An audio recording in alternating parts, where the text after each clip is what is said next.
All right, now this morning, Green Economy Strategy was launched here in Kenya, and just here with me to talk more about that, the Kenyan government through the Ministry of Environment, Water and Natural Resources has today rolled out a strategy aimed at achieving a green economy. The Green Economy Strategy Implementation Plan aims to enhance capacity and awareness among stakeholders for acceleration of adoption and implementation of inclusive green initiatives.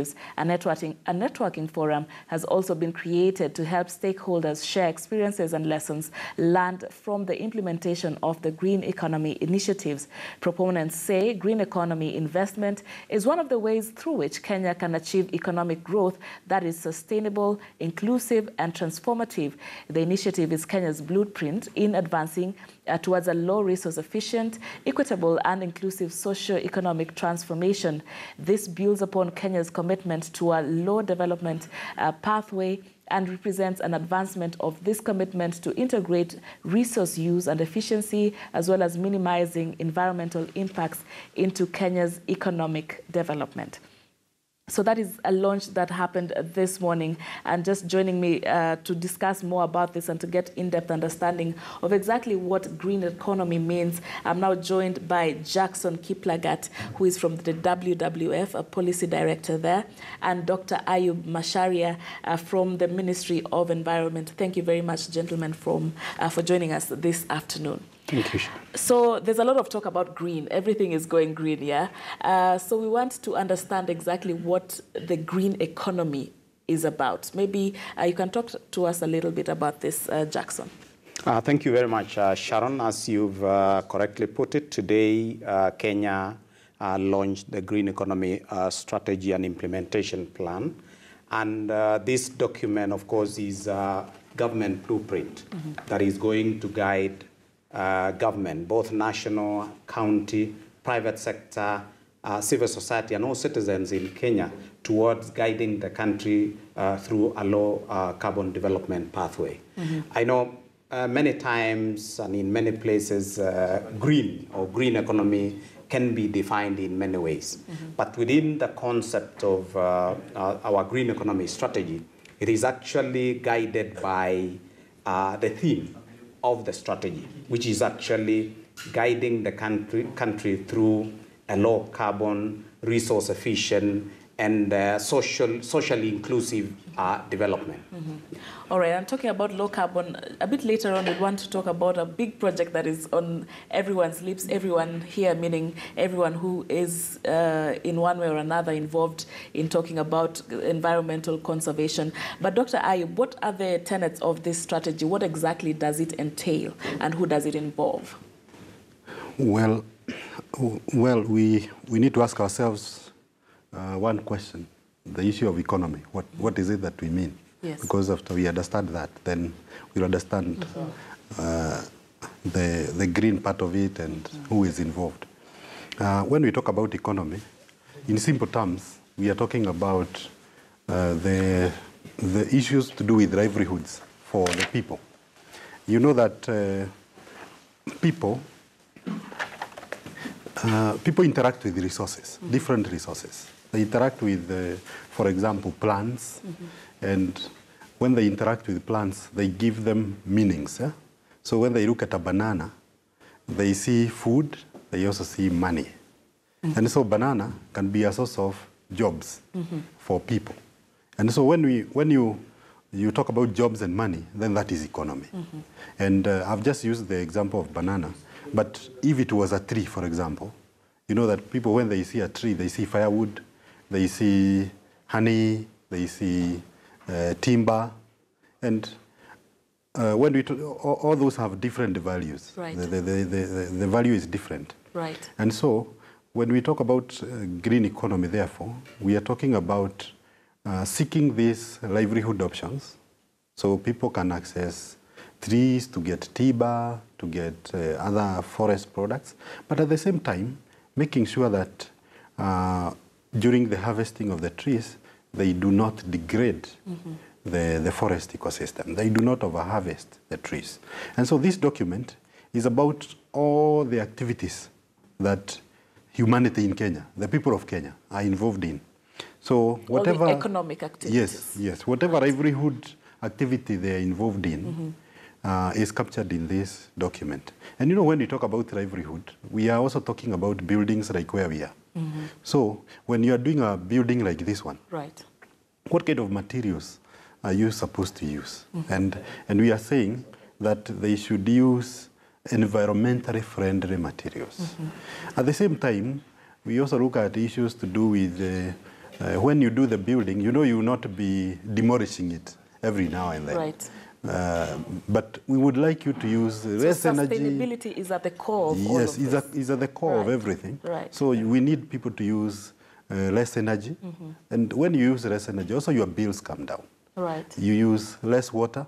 And so all that information is captured in the strategy that was launched today. So generally the document is looking at Kenyans, how they can lead a very cheap kind of life, but enjoying all the benefits of a person with plenty. Right. Yes. Okay, and Jackson, I understand that this is a very crucial matter, really, with regard to sustainability and pollution and, you know, being friendly to the environment. But is it an easy conversation to have with investors and even our government? We see the ministry is involved, but a lot of development activities and projects, especially in, you know, developing countries, we see them to be one that really look at the end really more than the means. Has it been a challenging kind of conversation to have, you know, with the business people? Yeah, thanks, Sharon. Yeah, it is true to say that, of course, looking at the current status of a country like Kenya, we have many challenges. We have developmental challenges that we must address through some form of development. We must grow our economies. This document actually that has been launched today gives us an opportunity to rethink and actually to look at and make choices now. And I'll give you a very good example. For example, in this country, we have great demand. We need energy.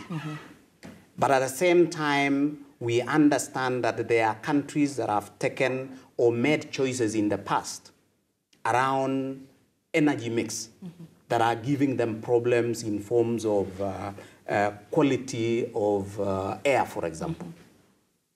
In Kenya and in many African countries, for example, we have an opportunity to choose some of those development options within the energy sector that help us to take a trajectory that is actually different from what other parts of the world have taken. And I guess at this point we are talking about the Lamu coal power plant because at the core of the green economy is to reduce, you know, carbon emissions from all development projects. And this is one project that has been fought, the one in Lamu, while it has spoken about the merits in terms of energy production, but there has also been a lot of decry about the demerits with regard to carbon emission from the Ministry of Environment. And we saw the CS as giving her stand the other day that the ministry does not support it.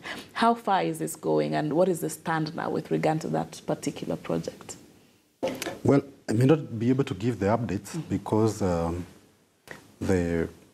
think decisions by the Ministry of Environment are made after a study. The environmental impact assessment study is done.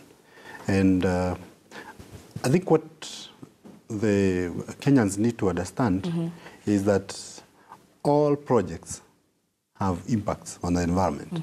And what why the ministry is consulted whenever a project is being undertaken is to make sure that for the ministry to look at it with the environmental lens and see that where the problems are noted, the impacts are noted, they are all mitigated.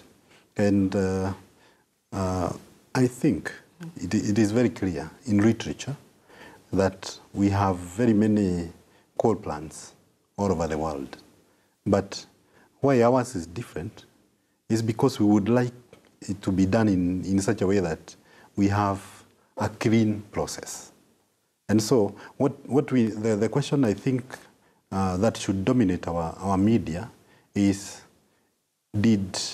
are we talking about a clean process, or are there still impacts that still remain unaddressed, that remain to be addressed? Okay. And I think that is where the discussion should be. Okay. But I think the discussion has been no coal, the coal plant should not be there.